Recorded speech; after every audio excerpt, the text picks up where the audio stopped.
right. Hey, welcome to another episode of Leadership Lessons. Bob Sanborn. Today our guest is B. Garza, and B. Garza is the head of AAMA. And we're going to learn a lot about AAMA this evening. We're going to learn a lot about leadership from B. Welcome to our little program, B. So, yeah.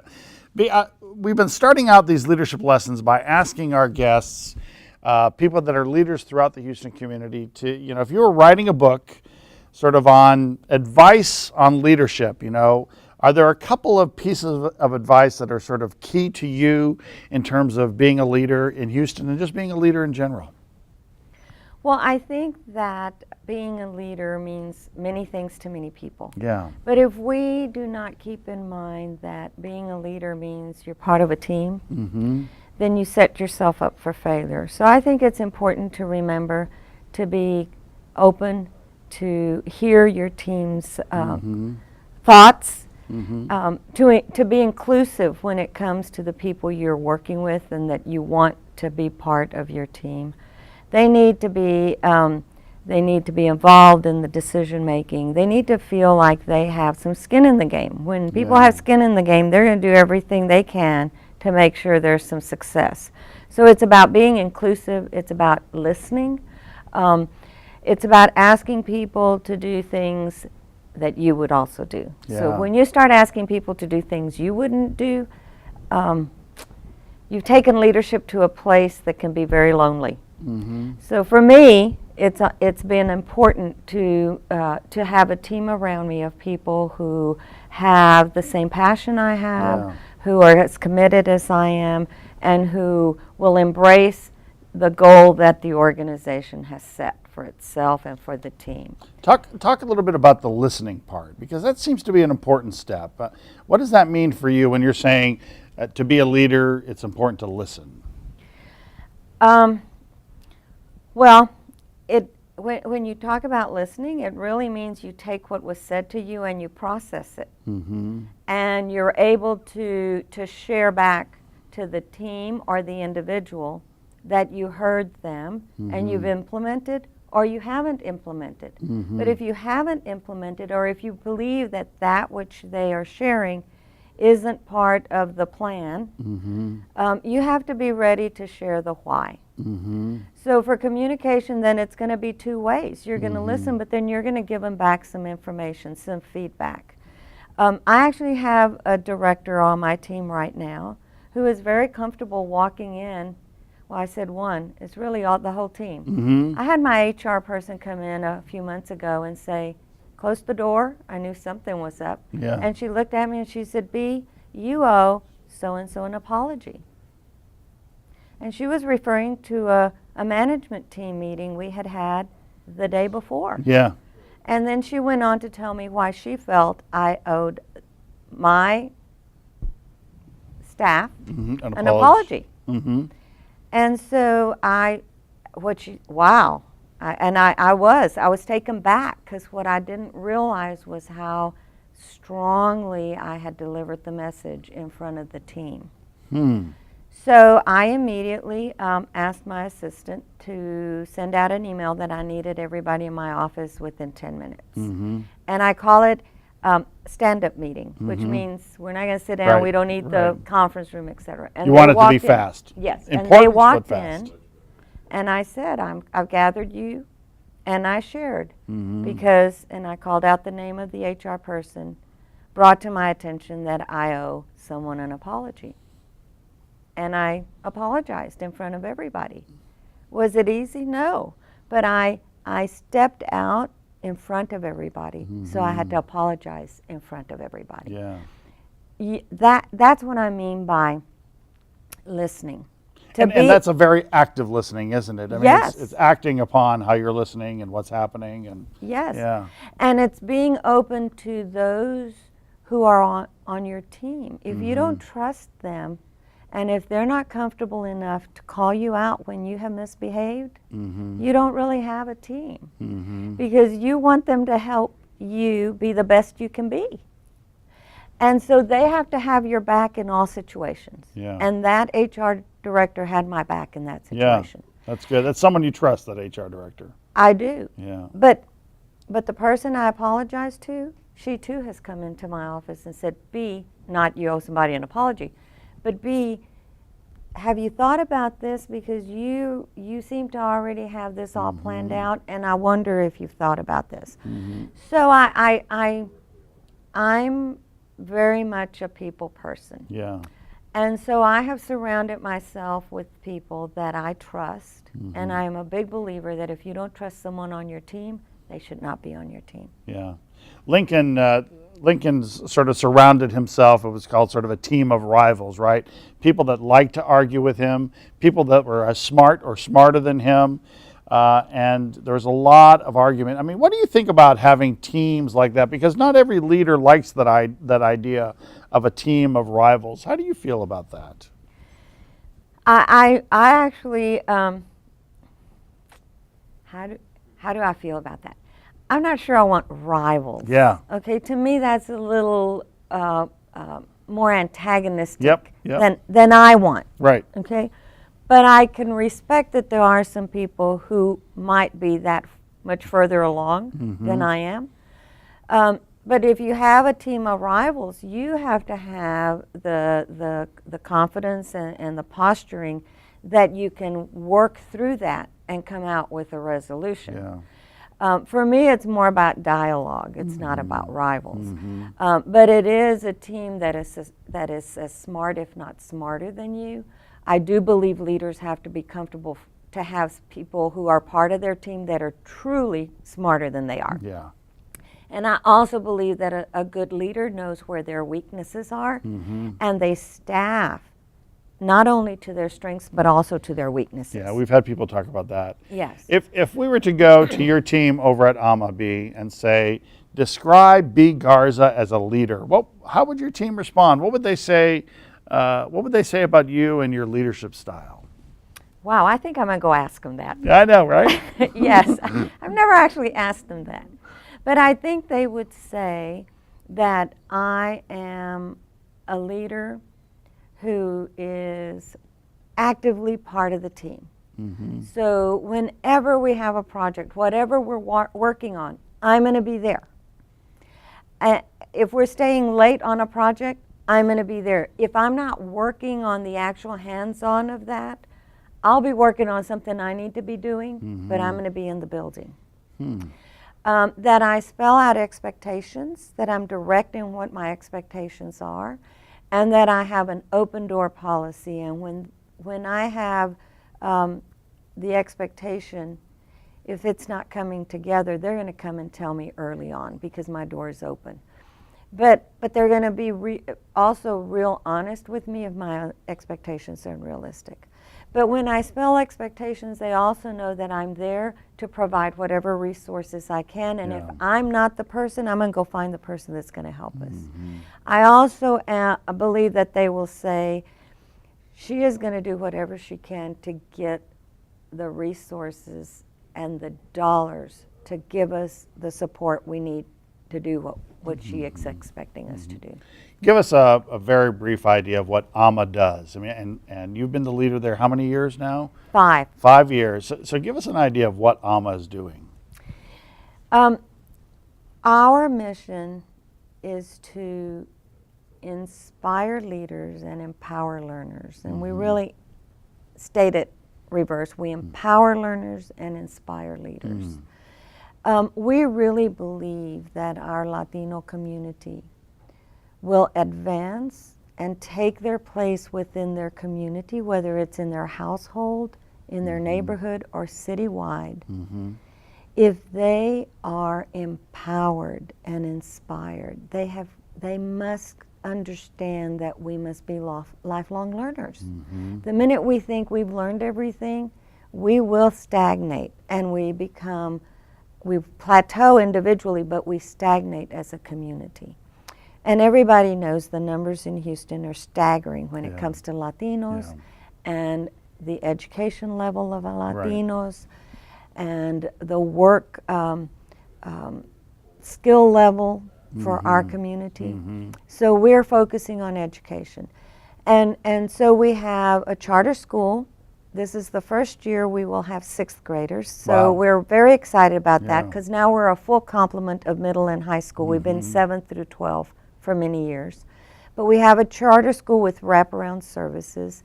Those wraparound services include an early childhood program. We have daycare for our teen parents. Their children are in school with them. And a variety of counseling services, after school programs. Yeah. Our students are what I call the at-risk that are at risk. I mean, they are severely at risk to not finish their education. So we provide all those programs that minimize the hurdles that they face every day. We have adult ed programs, English as a second language and GED for adults.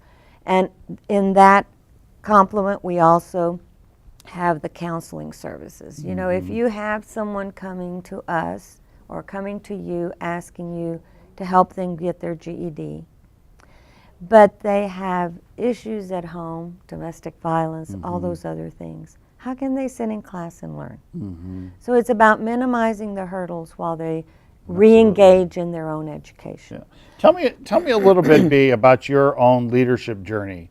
I mean, where did you grow up? And did you grow up here in Houston? No, actually, I grew up in Victoria, Texas. Oh, wow. Born and raised in Victoria, Practically Texas. a suburb of Houston. Yes, now, a suburb of these days. Houston now.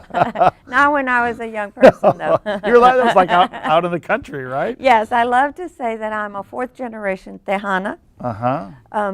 Because I am, and my family has been in that area of Victoria for a long time. And where did you end up going to college? I went to Stephen F. Austin University, And were you the first one in your family to go to college? first in my family to graduate from college. Wow. I had a couple of cousins who started at Victoria Junior College, which I did as well. I went to junior college in Victoria and then went off my junior year. But I am the first to actually graduate. Wow. So my family was very proud of that. My dad worked in the cleaners. My mom was a cook in a school cafeteria for 29 years. She was a cafeteria lady. She was a cafeteria lady. And I'll share with you, Bob, we never know what we're saying to others, you know, that communication. Yeah. I met someone 2 weeks ago that said she went to college because the most horrific job she could imagine was being a cafeteria worker. Oh, And I just looked at her and I smiled. wow. Because my mom used to share that the principal at her school would say they were the most important members of the school. And if you ask principals, they will say that. Absolutely. If the child is hungry, how can they No, concentrate? they're not going to be doing any learning if they can't Exactly, eat. Yeah. exactly. So my parents believed that education was the most important thing that they could give my brother and me, and they did. My brother did not graduate from college. He didn't go to college. He was a child of the 60s and went to Vietnam as a,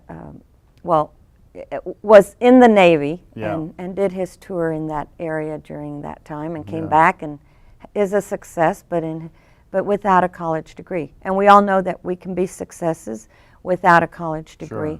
Sure. But in today's era, it is much more difficult than in the 70s and the 60s. Yeah. So we know that education is the key. I want to come back to that, but I don't want to leave your journey, though. My journey, So what happened yes. after Stephen F. Austin? What was So the after thing that Stephen F. happened? Austin, I came back to Victoria and I taught school in Victoria. So you were going to be a teacher. I was going to be a teacher. My mom and dad say I came home in the 2nd grade and said I wanted to be just like Miss Esther.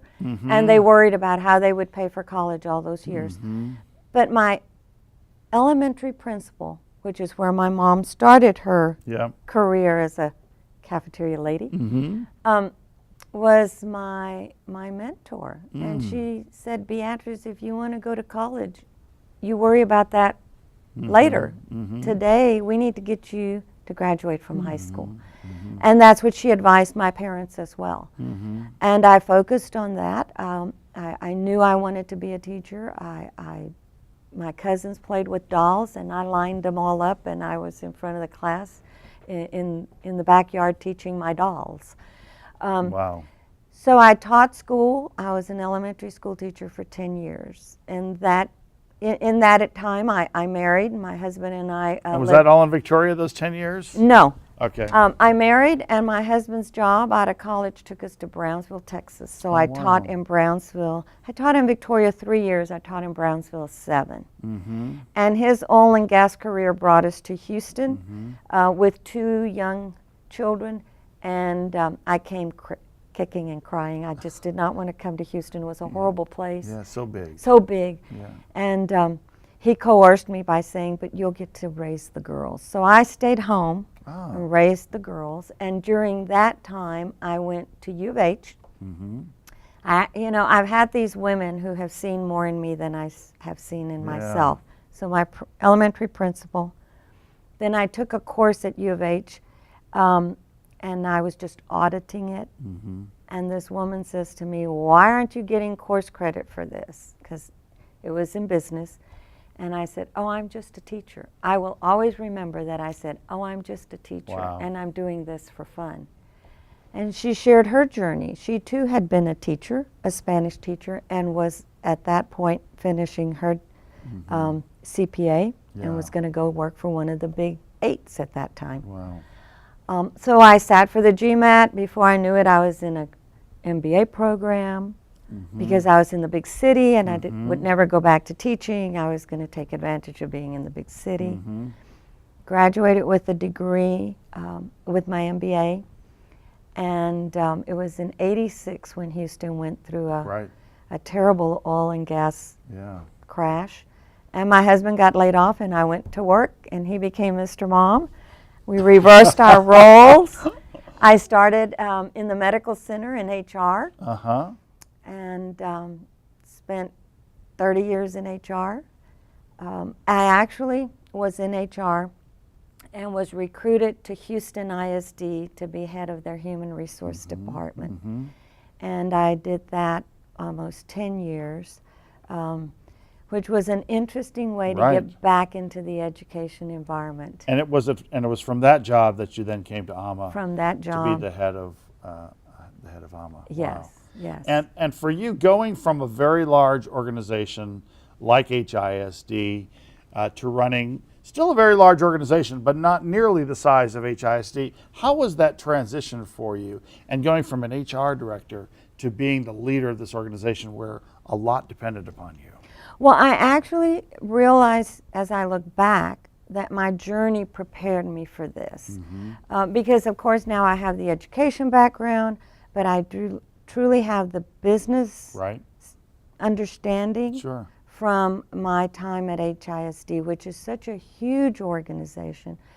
And in the role I had, I was able to participate in many decision making that had business ramifications to HISD. And so it prepared me for the role I have today. So the difference, though, is that at HISD, as large as it was, I was responsible for a slice of the pie. And in the organization I am today, I'm responsible for everything. And I think the most critical thing about the position I have today is that in these counseling services that we provide, we also have 2 residential facilities where we have teenagers 24/7.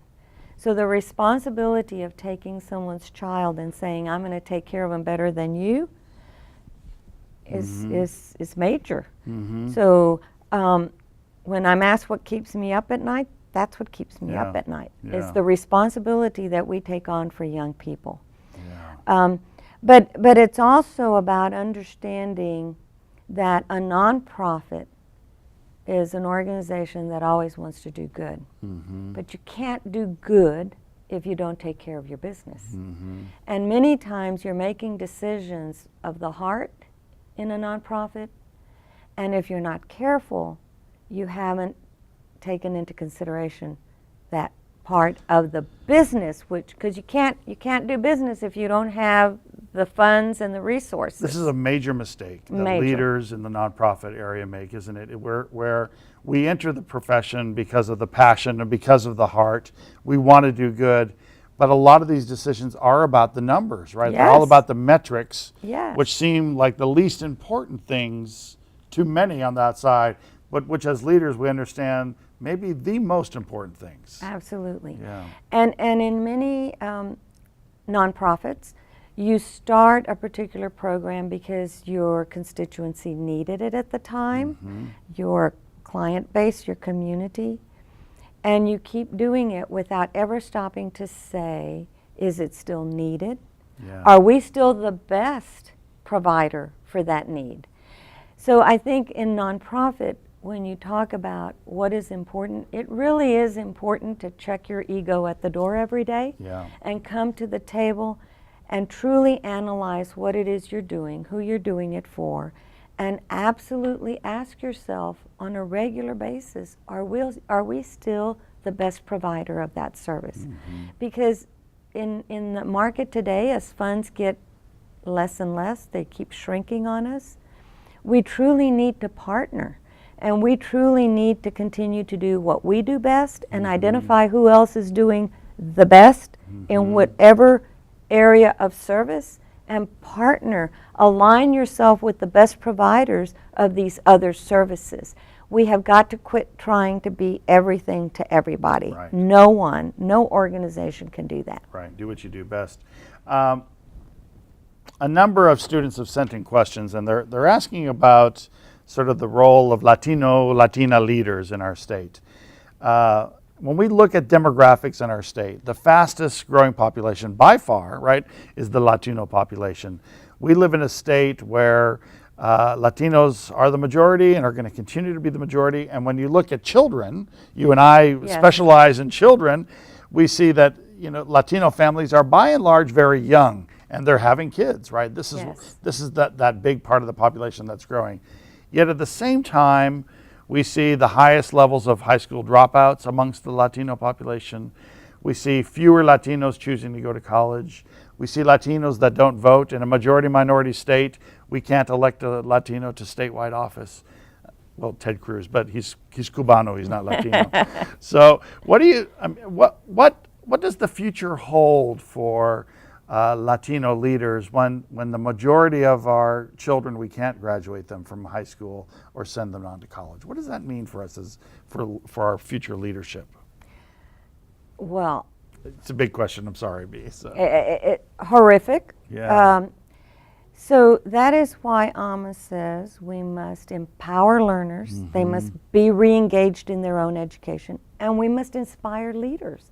So part of our model is to ensure that as we are educating these young people, that we're also educating them in understanding what their role is in the community. We must take our leadership roles. Yeah. We must understand that we can no longer sit back and let someone else do this, because guess what? We're the numbers. Yeah. So now it is our responsibility to step up and do our part. So when it comes to leadership, Latinos or Latinas, it is important that we step up and that we do our part. It is also important that young people see Latinos in those roles. As I am out speaking to groups and speaking to college organizations on campuses, I'm constantly inviting young professionals, college students and young professionals in the business world, to come back and visit with our students. They need to see people who look like them taking these leadership roles, being successful in the business world. They need young people to come back and say, I understand where you are, and let me tell you my story, because I'm at a different place today. Because what young people will say or in their mind, what they're thinking in their mind as they're listening to stories is, but you don't understand me. You don't look like me. You're so much older. What do you understand about the younger population? And that's true of all young people, not just Latino young people. All young people need to see success that's within their age frame, so they can say, wow, I really can get there. But Latinos must understand that they must educate themselves, they must vote, and they must give. We must participate in funding these organizations, in voting at the political arena, and in ensuring that all have the best education possible. One student is asking, as a follow-up to this, how do you think Houston compares to other cities in terms of diversity and opportunities and leadership opportunities around diversity? How does Houston compare to other cities that you've lived in, down in the Valley, San Antonio, I mean, some of these other cities in Texas? I mean, any ideas there? Well, I actually believe that if you travel into the Valley, you will see people in leadership roles, much more Latinos in leadership roles. There, Brownsville's had a Latino superintendent since the 70s. Right. Okay, Houston had its first Latino superintendent in 2005. The previous 6? superintendent, Yes. So I think that Houston, while it's much more diverse, has a way to go when it comes to And we've never had a leaders. Latino mayor. We've never had a Latino mayor. When you look at the city council, we're in the minority. Yeah. When you look in the county, we're in the minority. When you talk about leadership roles. When you look at the Fortune 500 companies, we don't have them there, locally either. Right. Now, people will ask why. Well, in many cases, we're busy running our companies because what we are is entrepreneurs. Yeah. You will find many Latino business owners, and they're busy running their business. They're busy taking care of their families. Latinos are busy building Houston in many ways, right? I mean, You're right. We have built the city. Latinos have built this city in many ways, but they have yet to take their chair at the leadership table. Yes. But that time will come. I guess many people want it to come sooner rather than later, though. Yes. Well, and that time will come if we all embrace that it's our time, not as a token. Absolutely. It is our time Right. to step up and be responsible for those roles. We have to quit saying someone else will do that. Usually I ask this question later, but it's sort of appropriate now. Who's going to be the first Latino mayor of Houston, do you think, B? Oh, It's a hard question, I know. And you and I both have lots of friends that would be on that list. I mean, any ideas? Maybe a couple people who you think could possibly be? wow. I'm not going to answer that one, Bob.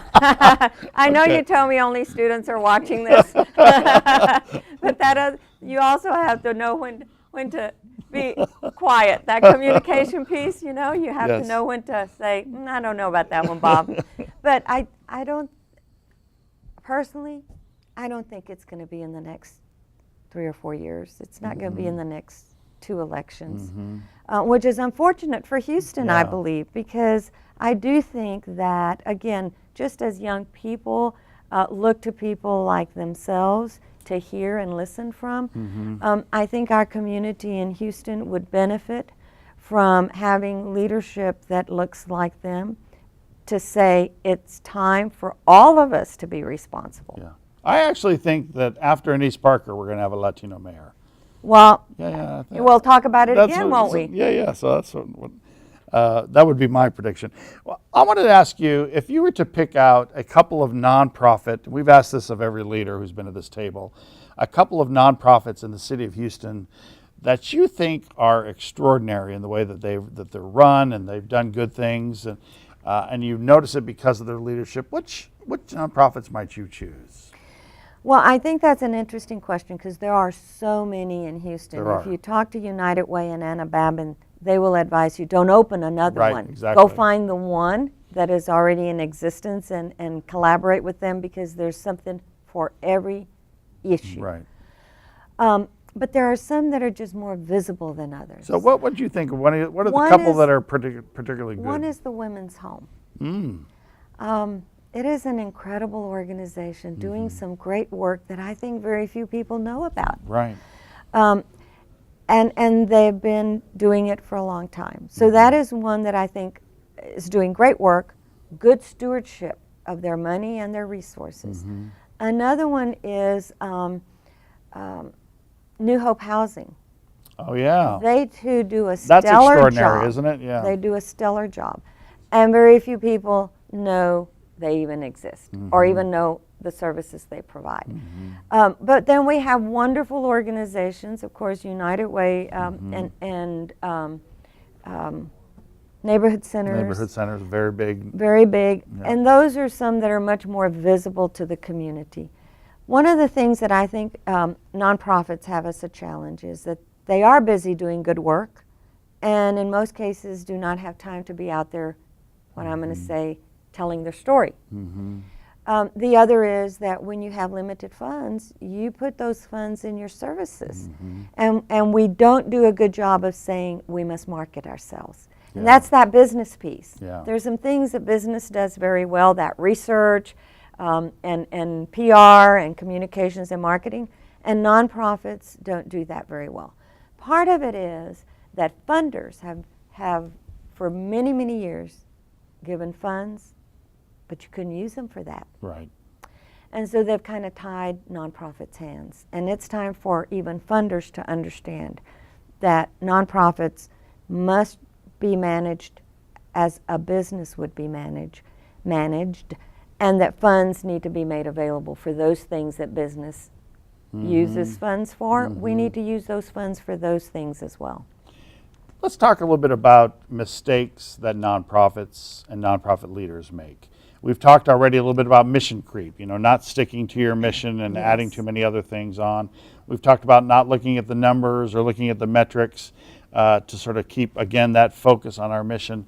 What are some of the other big mistakes that you've seen happen at nonprofits, or maybe that you've seen within your organization in the history of your organization? I mean, any sort of particular things that sort of speak out to you? Well, I think one of the things nonprofit does that hurts and harms is their lack of understanding of what the board should and shouldn't be doing. Yeah. And We need to talk a little. That's a big thing that we haven't talked about in this class. That's a big one, because it's kind of like what we talked about in building your team. Yep. When you build your team, you need to find people who are smarter than you are. Well, when you build a board, you need to find people who are going to take you to the next level. As a leader, you need to find a board that is going to hold you accountable, Absolutely. that's going to call you out, that's going to truly manage and evaluate you, the leader. How many bad nonprofits have you and I seen where they have a little board, 3 to 5 people, and they're all family members and friends, and they're just saying yes to whatever the executive director says? Those are really sort of the worst nonprofits that we find. How big is your board? Our board has 14 members, 14 chairs, and we meet monthly. And they feel free to call you on stuff, just in terms of holding you accountable financially. Is that? I mean, what do you want out of your board? I want our board to understand that they are there to govern. Yep. They are not there to manage my staff, and they're very good about that. At the table, they will say the only employee we have is B. And it isn't about control on my part. Right. It's about they're busy people, and so you want them to invest their time where they're adding the greatest value, which is making sure the fiduciary responsibility is met when it comes to your funding. So you should have people who understand numbers and audits and have CPAs. You should have 1 or 2 CPAs on your board. And then people who understand the programs, again, from an executive level. And you should have people who can fundraise. Right. Your board, if your board is not fundraising for you, You need then a new board. You need a new board. I think it's Carolyn Farb who tells that. Right. Yeah. Money. She uses different terms. Fundraise, Yep. fundraise. Yeah. And if they're not fundraising for you, they should go away. It's almost a little dance with your board, isn't it? It's you have to be able to push back, because a board, if they want to take control as a director, you have to push back, say, no, you don't take control. You do have to be involved. You do have to help run this organization. Yes. And they have to push back to you as well. I mean, it can't be they're not in charge and you're not in charge. It's sort of this dance, isn't it? Yes, it is. That's a great analogy. It is a dance. and the ED, president, whatever you call him, has to be comfortable enough in what they're doing to be able to push back, because you have to push back at the right time. You can't be just pushing back because All you the don't time. want them in your space. Right. And you need to give them the space they need because they're volunteers. They're there gratis, and you need to acknowledge that. So you need to thank them and thank them and thank them again. Right. But they need to govern. And if they don't understand what that means, then, and you have a board that you want to grow, then you need to bring the training to them. And there are different ways of doing that. And you have to have people on the board who have a passion for your mission, not just a passion to serve on a board because it brings them some kind of resume addition. It needs to be a mission that's close to their heart, because they should be able to tell the story for you out in the community. They should be comfortable. They should understand your organization well enough to be comfortable to share that story at any time in their own circles. Talk to me about fundraising overall. How important, we've talked about how important it is. How much of your job as a leader is focused on fundraising? And talk a little bit more, maybe in more detail, for AAMA, what are some of the different ways that AAMA raises money, that you raise money for your organization? Well, first of all, AAMA's fundraising is less than 10% of our budget. Actually, barely 5%, if 5%. So we have a lot of room to grow when it comes to fundraising. Most of our funds are designated programmatically, and so we have some challenges there. We fundraise, we have a major gala, and that at the moment is about it. And so I want to kind of answer this in a long about way, to sit back and say I arrived 5 years ago. I had served on this board early 2000, 2004.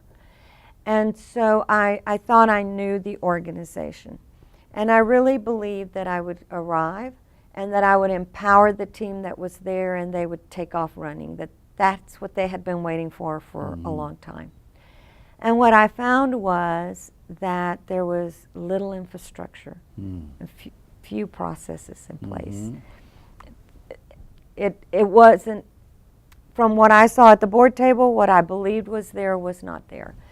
And within 4 months, I had like 3 resignations. And the HR person that's there today is the only person at the table when I arrived. Really? Everyone else has turned over. And I've not asked anyone to leave.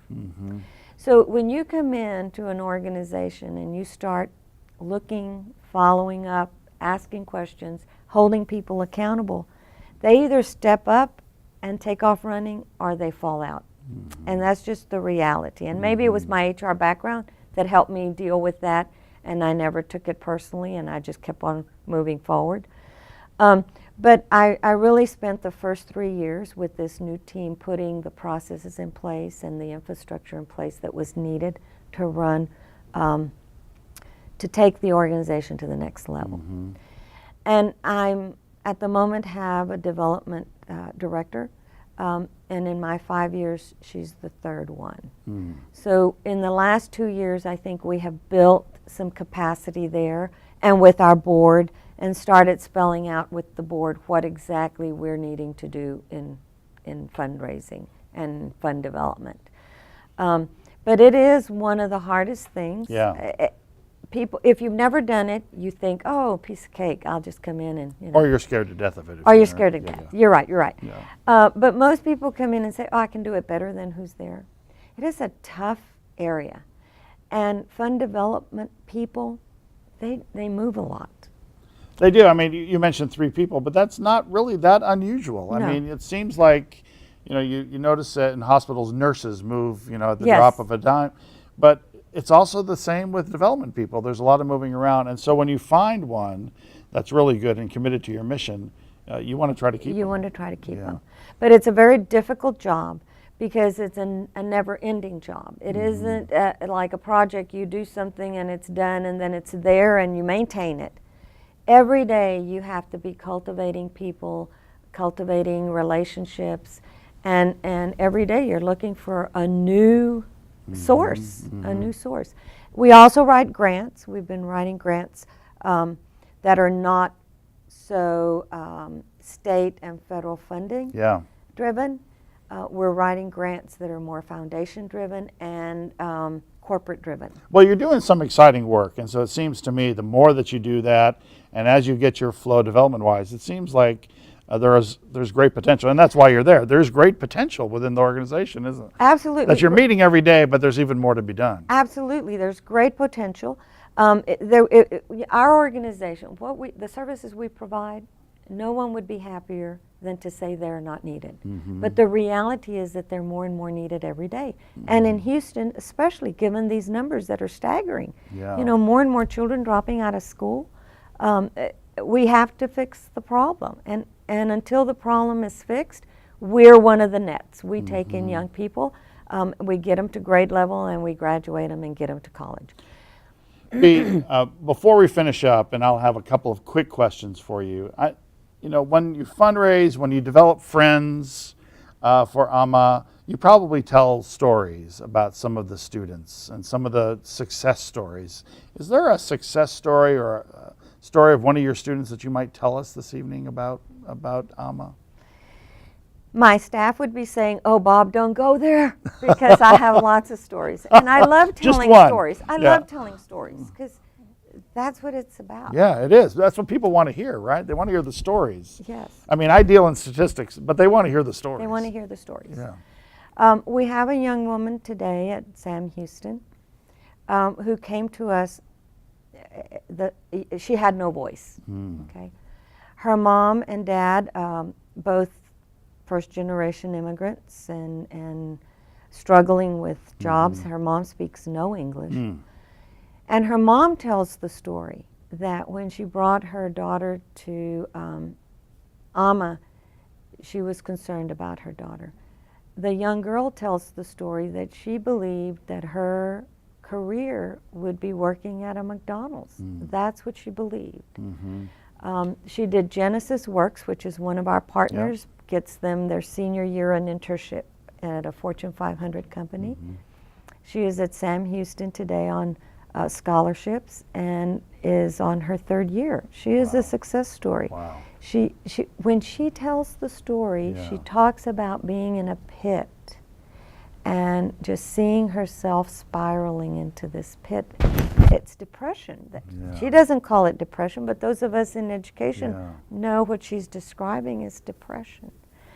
And how she opened the refrigerator and there was nothing in the refrigerator, and all she could think of was how she could help her parents provide for the family by going and getting a job at McDonald's and dropping out of high school. But I have another story, I'll be real short, and that's a present student who got into some altercation at one of our public schools, and it was a teenager. You know, we have to remember they're kids, and some adult on campus pushed him, so he pushed back. What would you expect from a teenager? Right. But that altercation caused him to be expelled to CEP. Oh, what a horrible place that Horrible is. place. Horrible place. Yeah. So his mother said, Prison masquerading as a school. exactly, thank you. I'm going to use that because I had never thought of that phrase, but that is exactly describing that. So his dad says, send him there because he has been kind of just a handful for a while now. And he'll learn his lesson. And the mom said, no, she couldn't send him there. It was a horrible place. And she looked for a couple of schools. Nobody would take him. Somebody told her about AAMA. We've taken him. And he says he had a bad habit of truancy. He had 0.5 credits when he came to us. And he said he started taking some of our students, and they were off playing hooky as well. But only a day or two when the other boys started saying, I'm not doing this with you anymore. I'm staying in class. And he realized he had no company at AAMA to leave campus. And the teachers kept chasing him, would go find him. He said, I'd go hide under the stairwell or I'd go hide outside the building and somebody would come looking for me. he's so proud to say, he is a junior, and he has his 13 or 16 credits, I don't remember, but he has enough credits to be a junior. He did the credit recovery on Saturday mornings, and he started paying attention in class. And today he says he wants to graduate and go to college. We were that chance for this young boy.